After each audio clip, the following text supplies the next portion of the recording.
خدایی چه دی کردی؟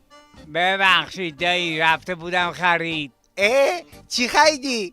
هیچی دایی، راستش تو فروشگاه اول خواستم لیست چیزایی که نمیتونم بخرم و بنویسم، دیدم حتی یه ورقم ندارم. رفتم دفتر بخرم، دیدم پول اونم ندارم. خلاصه گفتم فعلا پس انداز کنم برام بهتره. خدایی مگه قرار نبود از بانک وام واسه تعمیر خونه بگیری؟ چرا دایی جان، میخواستم بگیرم. پس چی شد؟ راستش رفتم بانک وام بگیرم، رئیس بانک پرسید شغلت چه؟ گفتم مدیر هستم. از جاش بلند شد کلی حال احوال کرد، انگار که پسر خالشم. بعدم سفارش داد چی؟ قهوه و کیکم برام آوردن دایی.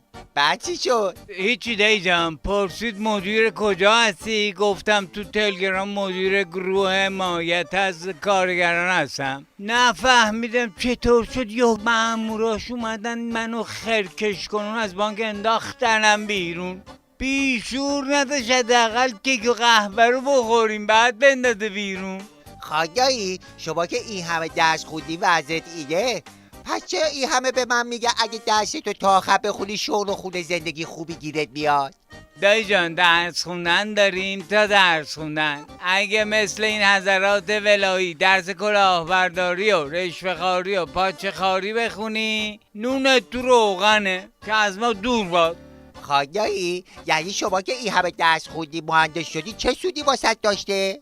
هیچی دایی جان، تنها سودی که مدرکم تا الان داشته این بوده که هر بار میرم توی این آشپزخونه کوفتی، آقا جون میگه مهندس دوتا چایی بیار بخوریم. با این آخونده دکتراشم الان بیکارن، مهندس پیشکش دایی. یعنی این همه درس بخونیم آخرش هم هیچی به هیچی؟ دایی الان فقط یه شغل راحت و نون آبدار وجود داره، اونم فالگیر شدن و کفبینیه. چرا؟ هیچی دایی، چون به همه میگی زندگیت که رو به فنا میره، مشکلاتت هم رو سرت خراب میشن، تقریبا 99% درست در میاد. خب دایی فکم درد گرفت، بخون ببینم خبرترین چی داری. الان بخورم خدایی. شاخدارترین دروغ هفته، جهانگیری معاون اول روحانی گفت نظرسنجی ها نشان میدن رضایت مردم از دولت بیشتر شده است. لامصب بی خود نیست، روز به روز دماغش اینقدر گنده میشه. با صد رحمت به پینوکیو که یه روزی آدم شد ولی اینا آدم بشو نیستن دایی.